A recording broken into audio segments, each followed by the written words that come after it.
आज का topic डाइजोक्सिन, important के साथ इंटरेस्टिंग भी। तो आज पढ़ेंगे डाइजोक्सिन। डाइजोक्सिन क्या है? कार्डियक ग्लाइकोसाइड है, कार्डियक ग्लाइकोसाइड। ठीक है, ये क्या करता है? कार्डियक मसल्स में काम करता है, तीन तरह से काम करता है: पॉजिटिव आइनोट्रोप, नेगेटिव क्रोनोट्रोप और नेगेटिव ड्रोमोट्रोप। सबसे पहले देखो कि जो डाइजोक्सिन है इसका दूसरा नाम है लेनोक्सिन। दूसरा नाम से मतलब बाजार में हमें लेनोक्सिन नाम से मिलता है डाइजोक्सिन। ठीक है, तो इस नाम से भी क्वेश्चन बनते हैं, तो ये ध्यान रखना। डाइजोक्सिन करता क्या है? Increase the contraction of muscular muscles of cardiac. Muscular muscles कौन सी है? Myocardial muscle. तो मायोकार्डियल मसल्स पे फोर्स बढ़ाता है कॉन्ट्रैक्शन का। तो कॉन्ट्रैक्शन कैसा होगा? पावरफुल कॉन्ट्रैक्शन होगा, कॉन्ट्रैक्ट पूरा होगा, ढंग से होगा। तो इसलिए हम इसको बोलते हैं पॉजिटिव आइनोट्रोप। अच्छा, एक क्वेश्चन बनता है कि डाइजोक्सिन हमें कहां से मिलता है? तो डाइजोक्सिन हमें मिलता है एक प्लांट से, और उस प्लांट का नाम है डिजिटेलिस। ठीक है, अब बात करते हैं डाइजोक्सिन तीन तरह से काम करता है कार्डियक मसल्स पे। एक तो डायरेक्ट कार्डियक मसल्स पे, मायोमेट्रियल मसल्स पे काम करता है, और वहां पे पॉजिटिव आइनोट्रोप का काम करता है। डायरेक्टली मायोकार्डियल मसल्स पे जाता है, वहां पे कॉन्ट्रेक्शन बढ़ाता है।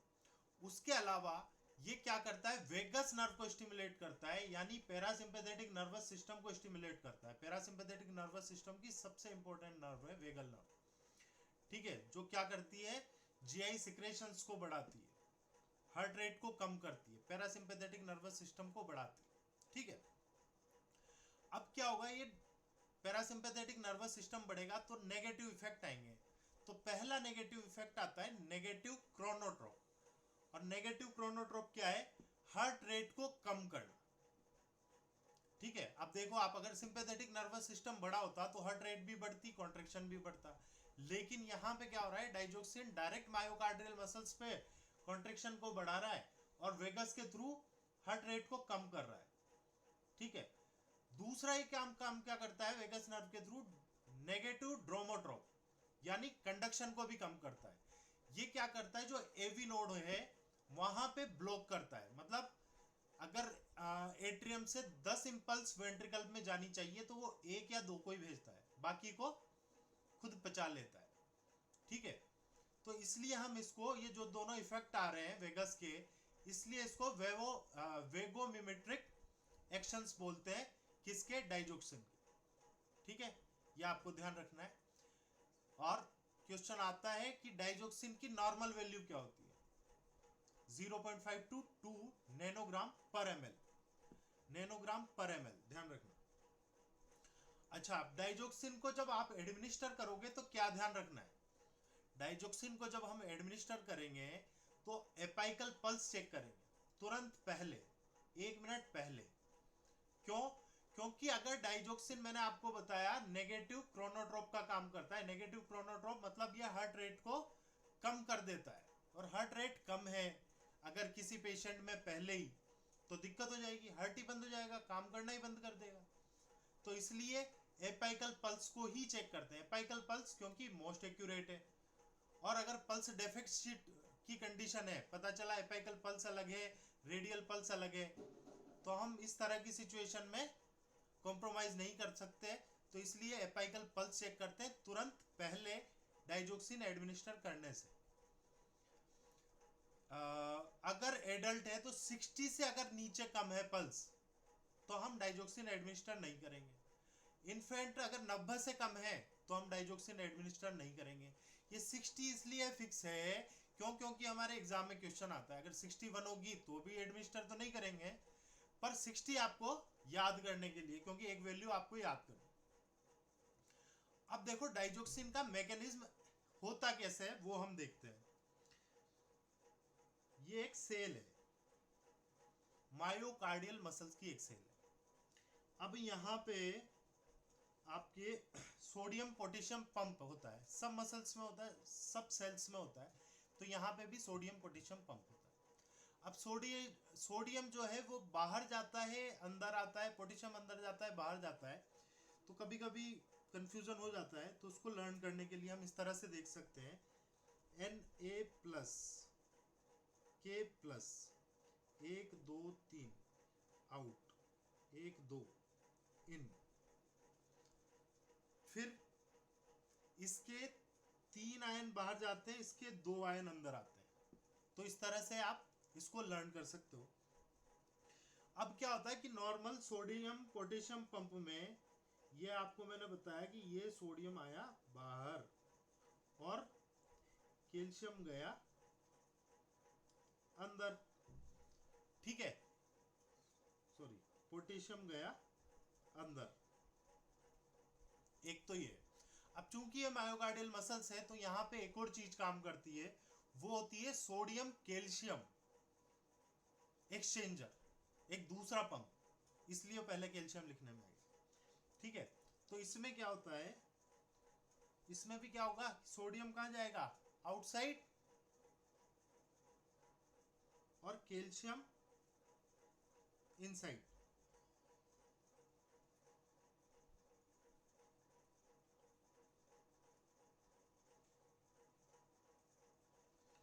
ठीक है। अब क्या हो रहा है कि जब भी नॉर्मली ऐसे चलता रहता है कि जब कैल्शियम बाहर निकलता है डीप, और करेंगे नॉर्मल सेल की, वहां क्या होता है, सोडियम पोटेशियम पंप होता है, ठीक है, सभी जगह होता है, मायोकार्डियल मसल्स में भी होगा। तो यहां पे क्या होगा कि सोडियम और पोटेशियम दो चीज होती है, 1 2 3 आउट, 1 2 इन।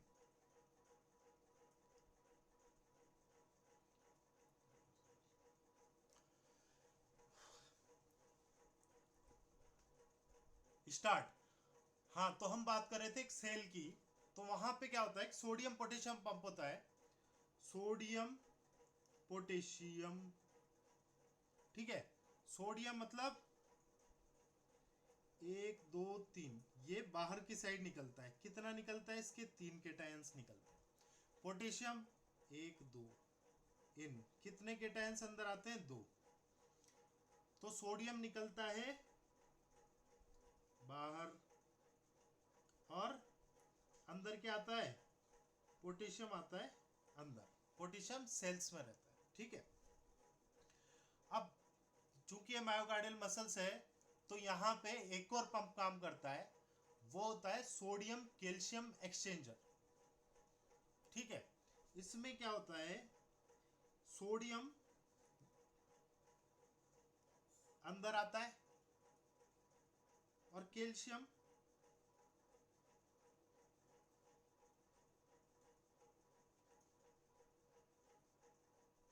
बाहर निकलता है, ठीक है। ये नॉर्मल कंडीशन है कि जब भी क्या होगा कि atrial sorry ventricular depolarisation repolarisation होंगे, तब ये कैल्शियम इन और आउट मूवमेंट करेगा, है ना। जब कॉन्ट्रेक्शन करना होगा, रिपोलराइजेशन करना होगा, तब क्या होगा, सोडियम बाहर निकल जाएगा, तो कैल्शियम अंदर आएगा, और जैसे ही कैल्शियम अंदर आएगा तो क्या होगा, रिपोलराइजेशन हो जाएगा। दोनों साइड काम करते हैं, ये भी दोनों साइड काम करते हैं, ठीक है। अब यहां क्या होगा, डाइजोक्सिन के केस में ये डाइजोक्सिन क्या करेगा, इनको ब्लॉक कर देगा, इसको ब्लॉक कर दिया इसने सोडियम पोटेशियम पंप को। अब सोडियम पोटेशियम पंप को ब्लॉक कर दिया तो सोडियम बाहर नहीं निकल पा रहा है। अब सोडियम बाहर नहीं निकल पा रहा है, इसलिए सोडियम बहुत ज्यादा हो गया। अब सोडियम बहुत ज्यादा हो गया तो कैल्शियम अंदर नहीं आएगा, सॉरी कैल्शियम बाहर नहीं जाएगा। कैल्शियम बाहर क्यों जाएगा, क्योंकि कैल्शियम, अगर कैल्शियम बाहर जाएगा तो सोडियम अंदर आएगा, सोडियम पहले से ही बहुत ज्यादा है, तो क्या होगा, यहाँ पे सोडियम बाहर जाना पड़ेगा, बाहर जाने लगेगा, और सोडियम बाहर जाएगा तो कैल्शियम ज्यादा मात्रा में होगा सब, लेकिन ज्यादा क्वांटिटी में कैल्शियम अंदर आएगा। अब कैल्शियम अंदर आएगा तो कॉन्ट्रेक्शन के लिए क्या चाहिए होता है, कैल्शियम चाहिए होता है। जैसे ही कैल्शियम आएगा कॉन्ट्रैक्शन स्टार्ट हो जाएगा। पर वो डायरेक्टली नहीं होता, क्योंकि कैल्शियम जब अंदर आता है तो ये कम मात्रा में आता है, 10 मॉलिक्यूल आए, ठीक है। और चाहिए कैल्शियम को कॉन्ट्रैक्शन के लिए कितने मॉलिक्यूल चाहिए, मान लिए 10,000 चाहिए, तो बाकी के मॉलिक्यूल कहाँ से आते हैं, बाकी के मॉलिक्यूल आते हैं यहां से। ये क्या है, एंडोप्लाज्मिक रेटिकुलम। एंडोप्लाज्मिक रेटिकुलम में बहुत सारा कैल्शियम स्टोर होता है। तो ये जब 10 कैल्शियम अंदर आएगा तो ये क्या करेगा, एंडोप्लाज्मिक रेटिकुलम से रिक्वेस्ट करेगा कि मुझे कॉन्ट्रैक्शन करना है, तो तुम्हारा कैल्शियम मुझे उधार दे दो, थोड़ा बहुत दे दो। लेकिन एंडोप्लाज्मिक रेटिकुलम, इसके पास 10,000 कैल्शियम था, इसने पूरा का पूरा ही दे दिया कि यार तू तेरा काम कर ले, उसके बाद मुझे वापस लौटा देना। और इसने पूरा कैल्शियम इसको दिया, कॉन्ट्रैक्शन हुआ, रिपोलराइजेशन हुआ, और फिर वापस से क्या होगा, वो कैल्शियम बाहर निकल जाएगा और सोडियम अंदर आ जाएगा। लेकिन यहाँ पे क्या है कि सोडियम अंदर नहीं आएगा, क्योंकि इसने सोडियम पोटेशियम पंप को ब्लॉक कर दिया, सोडियम बहुत ज्यादा हो गया, तो सोडियम अंदर नहीं आएगा और ये कैल्शियम क्या होगा, वापस से एंडोप्लाज्मिक रेटिकुलम में ये भी अंदर चला जाएगा। तो अब यहाँ पे कितने हो गए, 10,000 10 हो गए। इस तरह से बार बार जितने स्टिमुलेशन होंगे उसमें कैल्शियम बाहर से ही अंदर आएगा, अंदर से बाहर नहीं जाएगा। और उसके लिए क्या होगा, चाहे बोन टूटे कुछ भी हो, इसको कैल्शियम चाहिए क्योंकि कॉन्ट्रैक्शन करना है। तो कैल्शियम बाहर से अंदर आता जाएगा, अंदर आता जाएगा, बहुत ज्यादा कैल्शियम हो जाएगा। और कैल्शियम क्या करेगा, जितना ज्यादा कैल्शियम होगा, हर साइकिल में 10 10 20 20 20 20 20 20 बढ़ते बढ़ते एंडोप्लाज्मिक रेटिकुलम में 15,000 20,000 25,000 30,000 कैल्शियम हो जाएगा। तो कॉन्ट्रैक्शन बहुत ज्यादा तेज हो जाएगा। इसलिए हार्ट रेट नहीं बढ़ेगी, सिर्फ कॉन्ट्रैक्शन बढ़ेगा, क्योंकि कैल्शियम क्या कराता है, कॉन्ट्रैक्टिबिलिटी को बढ़ाता है। तो यहाँ पे क्या होगा, कॉन्ट्रैक्टिबिलिटी बढ़ेगी। अब ये जो कैल्शियम है ये स्लोली स्लोली आ रहा है, 10 10 10 10 करके आ रहा है। तो इसलिए जो डाइजोक्सिन है इसका मैकेनिज्म कितना है, बिल्कुल स्लो होता है। इतना स्लो होता है कि डाइजोक्सिन को अगर डायरेक्ट कार्डियक मसल्स पे भी दे दिया जाए तब भी वो स्लो ही एक्शन करेगी, क्योंकि करती वो इस तरह से, इसका मैकेनिज्म ऑफ एक्शन इस तरह से, ठीक है। अब यहाँ पे क्या हो रहा है, सोडियम पोटेशियम पंप इस तरह से काम कर रहा है, सोडियम कैल्शियम पंप इस तरह से काम कर रहा है। बाकी अब हम नेक्स्ट देखेंगे जैसे जैसे आता जाएगा, ठीक है। अब इसका क्वेश्चन बनता है कि heart failure, congestive heart failure, cardiogenic shock, इन सब में क्या होता है, ड्रग ऑफ चॉइस होती है, ठीक है। क्योंकि ये क्या कर रही है, हार्ट रेट को कम कर रही है और साथ में कॉन्ट्रैक्शन को बढ़ा रही है। मतलब हार्ट पे लोड कम पड़ रहा है और कॉन्ट्रैक्शन अच्छा खासा हो रहा है, तो ब्लड पंप हो पा रहा है, नीड पूरी हो रही है बॉडी की, टिश्यू परफ्यूजन प्रॉपर हो रहा है, यही हमें चाहिए था। तो इस कंडीशन में हम ड्रग ऑफ चॉइस किसको रखते हैं, डाइजोक्सिन को। क्वेश्चन बनता है, लेकिन ये स्लो एक्टिंग है, ये ध्यान रखना बच्चों। एट्रियल फिब्रिलेशन, एट्रियल फिब्रिलेशन क्या है, एट्रियल फ्लटर क्या है। एट्रियल फिब्रिलेशन का मतलब है कि एट्रियम अगर 350 से ज्यादा कॉन्ट्रैक्शन करे तो उसको हम एट्रियल फिब्रिलेशन कहेंगे, और अगर 250 से 350 के बीच में करे तो उसको हम एट्रियल फ्लटर कहेंगे। मतलब अगर 250 से रेट ज्यादा बढ़ जाए तो फ्लटर है, और अगर 350 से भी ज्यादा बढ़ जाए तो फिब्रिलेशन। नॉर्मली क्या होता है कि एक हार्ट 1 मिनट में 100 तक कॉन्ट्रैक्शन करता है, तो वो उसको कॉन्ट्रैक्ट कर पाता है। अब यहां क्या हो रहा है, एट्रियल फिब्रिलेशन की कंडीशन में उसको कितना करना है, 350 करना है। तो वो 350 करने की कोशिश में क्या करता है, ये कंडीशन हो जाती है इस तरह से, पूरा प्रॉपर कॉन्ट्रैक्शन हो ही नहीं पा रहा, और इस कंडीशन को बोलते हैं फिब्रिलेशन, फ्लटर। तो क्या होगा, इस तरह की कंडीशन में कोई फायदा नहीं है, कॉन्ट्रैक्ट तो हो ही नहीं रहा, एक तरह से हार्ट सिर्फ कांप रहा है, तो वो बॉडी की नीड को कभी पूरा नहीं कर पाएगा। तो एट्रियल फिब्रिलेशन, एट्रियल फ्लटर की कंडीशन में हम क्या करते हैं, डाइजोक्सिन एडमिनिस्टर करते हैं। तो ये डाइजोक्सिन किस तरह से काम करती है, ये एवी नोड को ब्लॉक कर देती है। क्योंकि हमें क्या करना है, देखो इसमें ये क्वेश्चन बनता है कि अरिथमिया की कंडीशन में हम डाइजोक्सिन देते हैं और डाइजोक्सिन की कंडीशन से अरिथमिया होता है, तो दोनों ही कंडीशन में डाइजोक्सिन का यूज है। कैसे है, अगर एट्रियल फिब्रिलेशन की कंडीशन में हम डाइजोक्सिन देंगे तो वो क्या करता है, मैंने आपको बताया था एवी नोड पे काम करता है, तो वो क्या करेगा, एवी नोड को बंद कर देगा, मतलब इंपल्स एट्रियम से वेंट्रिकल पे कम लेके जाएगा, तो वेंट्रिकल में वेंट्रिकुलर फिब्रिलेशन को बचाता है। ठीक है, क्योंकि एवी नोड को कुछ हद तक, मतलब बहुत हद तक वो ब्लॉक कर देता है। तो वेंट्रिकुल क्योंकि क्या होगा कि जितना एट्रियम कॉन्ट्रैक्ट करेगा, जितना ऐसे नोड कॉन्ट्रैक्ट करेगा, एट्रियम कॉन्ट्रैक्ट करेगा, एवी नोड कॉन्ट्रैक्ट कर, एवी नोड इंपल्स लेके जाएगा, वेंट्रिकल कॉन्ट्रैक्ट करेंगे, तो इस तरह से पूरा हार्ट ही कॉन्ट्रैक्ट करेगा ना, तो वो क्या करता है, एवी नोड को ब्लॉक कर देता है, तो वेंट्रिकुलर कॉन्ट्रैक्शन नहीं बढ़ते। इस वजह से एट्रियल फ्लटर की कंडीशन है, एट्रियल फिब्रिलेशन की कंडीशन है, हमें कोई दिक्कत नहीं है, क्योंकि वो ऐसा होता भी रहेगा तो उसका कोई बहुत यूज नहीं है, एट्रियम से वेंट्रिकल तक वैसे भी ब्लड आ जाए, इतनी दिक्कत नहीं करता वो, लेकिन उसकी वजह से वेंट्रिकुलर फिब्रिलेशन होने के चांसेज हैं, इसलिए हमें डाइजोक्सिन एडमिनिस्टर करनी है। तो एट्रियल फ्लटर, एट्रियल फिब्रिलेशन की कंडीशन में हम डाइजोक्सिन देते हैं, जबकि वेंट्रिकुलर टेकिकार्डिया की कंडीशन में, वेंट्रिकुलर फिब्रिलेशन की कंडीशन में हम कभी भी क्या नहीं दोगे, डाइजोक्सिन नहीं दोगे। क्यों नहीं देंगे, क्योंकि ये क्या करता है, एवी नोड को ब्लॉक कर रहा है, तो यहां पे क्या होगा, ये अरिथमिया की कंडीशन कर देगा। एट्रियम से तो हमें कुछ लेना देना था ही नहीं, एवी नोड को ब्लॉक कर रहा है। अब वेंट्रिकुलर में क्या कर रहा है, ये अरिथमिया किसे करेगा, क्योंकि यहां पे ये वेंट्रिकुलर एट्रियम से इंपल्स वेंट्रिकल्स में नहीं आ रही ना, तो वहां तो काम करेगा नहीं, वेंट्रिकुलर फिब्रिलेशन को वैसे तो कम कर नहीं सकता, तो ये कैसे कम कर, क्या करेगा, ये सोडियम पोटेशियम पंप को इनहिबिट करता है, पर तो अगर वो इनहिबिट हो जाएगा तो कार्डियक कॉन्ट्रैक्टिबिलिटी और ज्यादा बढ़ जाएगी, और इस वजह से कॉन्ट्रैक्शन के साथ में अरिथमिया भी बढ़ने के चांसेज हैं। इसलिए वेंट्रिकुलर टेकिकार्डिया, वेंट्रिकुलर फिब्रिलेशन की कंडीशन में हम डाइजोक्सिन एडमिनिस्टर नहीं करते, नहीं तो और दिक्कत बढ़ने की कंडीशन है। या फिर अगर नॉर्मल सी बात कहें, किसी पेशेंट में डाइजोक्सिन का कॉन्ट्रा इंडिकेशन है, जैसे हाइपर सेंसिटिविटी रिएक्शन है, तो उस कंडीशन में भी हम डाइजोक्सिन नहीं देंगे, क्योंकि उसके सेंसिटिविटी रिएक्शन है ना। और अगर आप लेसिक्स यूज कर रहे हो, if use Lasix at the time of digoxin administration, digoxin दिया हुआ है पेशेंट को, अगर लेसिक्स यूज कर रहे हो तो पोटेशियम भी दोगे। पोटेशियम क्यों दोगे, क्योंकि हाइपोकेलेमिया की कंडीशन में डिजिटलिस टॉक्सिसिटी हो जाती है।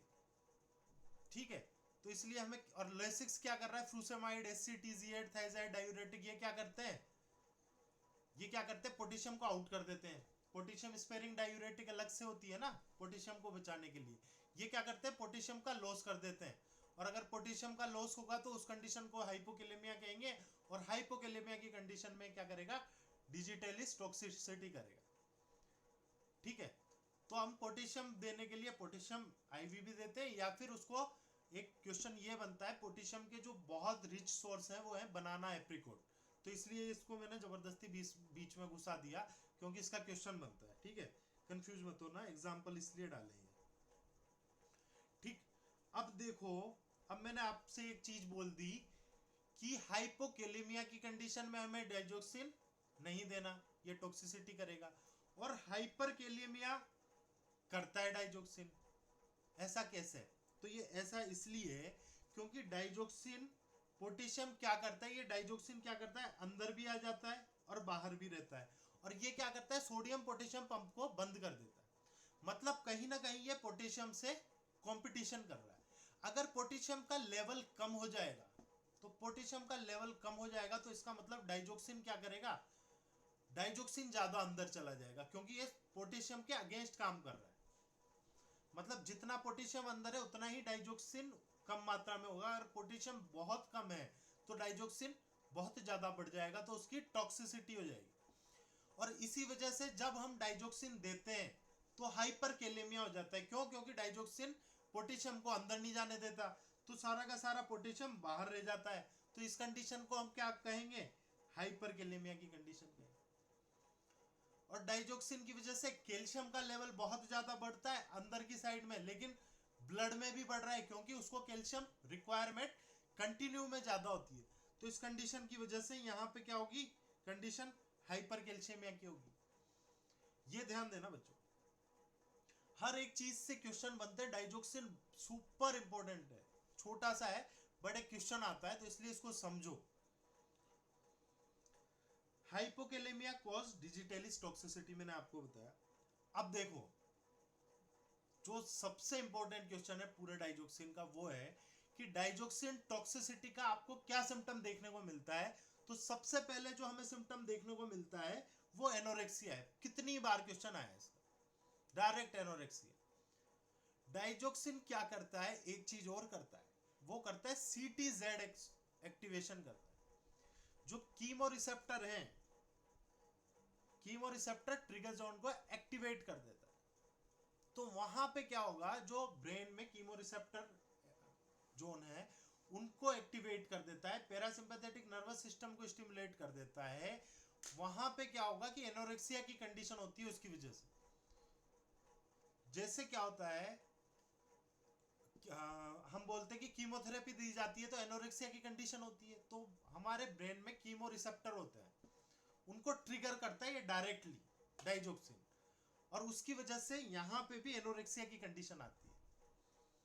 ठीक है, इसी वजह से ब्लड जो सप्लाई है प्रॉपर इंटरप्ट हो जाती है ब्रेन में। ठीक है, डाइजोक्सिन टॉक्सिसिटी की वजह से। और वहां पे ग्रीन हेलोज अराउंड लाइट दिखता है हमें, जब भी लाइट की तरफ देखते हैं तो ग्रीन ग्रीन लाइट दिखती है उसके आसपास। ये क्वेश्चन आता है बहुत सी बार, और इस कंडीशन को हम बोलते हैं जेंथोप्सिया। कीमोथेरेपी की वजह से एनोरेक्सिया भी होता है, डायरिया भी होता है, तो यहां पे भी डायरिया की कंडीशन आ गई। ठीक है, ब्रेडिकार्डिया मैंने आपको बताया क्यों होगा, डिसअरिथमिया मैंने आपको बताया क्यों होगा। मैंने आपको बताया कि हाइपोकेलेमिया किस तरह से डिजिटलिस टॉक्सिसिटी करता है और किस तरह से डिजिटलिस टॉक्सिसिटी हाइपरकेलेमिया करता है, ये समझना आपको। फिर इसका क्वेश्चन आता है कि एंटीडोट क्या होता है डाइजोक्सिन का। तो डिजीबैंड करके ड्रग आती है, डिजीबैंड, डिजिटलिस टॉक्सिसिटी को कम करने के लिए डिजीबैंड देते हैं, या डिजिटलिस स्पेसिफिक एंटीबॉडी होती है जो डाइजेशन टॉक्सिसिटी से पेशेंट को प्रिवेंट करती है। हाइपोकेलेमिया की कंडीशन आती है, हाइपोमैग्नीशियमिया की कंडीशन आती है, हाइपरकैल्शियमिया की कंडीशन आती है, हाइपोथायराइडिज्म की कंडीशन आती है इसकी टॉक्सिसिटी की वजह से। ये ध्यान देना बच्चों, डाइजोक्सिन में कुछ भी कैसा भी क्वेश्चन आ सकता है, क्योंकि डाइजोक्सिन है ही इतना इंपॉर्टेंट, हमेशा क्वेश्चन आता है डाइजोक्सिन, कुछ नहीं छोड़ सकते। ईसीजी चेंजेस भी हमें देखने पड़ेंगे। तो डाइजोक्सिन डिजिटलिस टॉक्सिसिटी की वजह से क्या होता है, एसटी सेगमेंट डिप्रेशन हो रहा है, रिवर्स चेक साइन भी बोलते हैं, स्कूप शेप अपीयरेंस भी बोलते हैं इन सबको। ये स्कूप टाइप बन गया, जैसे हम हॉकी में यूज करते हैं स्कूप। ठीक है, आइसक्रीम निकालने के लिए स्कूप होती है, तो स्कूप शेप हो गया। तो इस कंडीशन के डिजिटलिस टॉक्सिसिटी में हमें देखने को मिलता है। ठीक है, डिक्रीज क्यूटी इंटरवल, ये क्या करता है, क्यूटी इंटरवल को कम कर देता है। क्यों, क्योंकि मैंने आपको क्या बताया था, क्या करता है ये, हाँ, क्योंकि ये कैल्शियम बार बार बढ़ता जा रहा है, तो ये क्या करता है, रिपोलराइजेशन और डिपोलराइजेशन के टाइम को कम कर देता है, कॉन्ट्रेक्शन को अच्छे से बढ़ाता है, इसलिए क्यूटी इंटरवल शॉर्ट हो जाता है। थैंक यू बच्चों, बाय।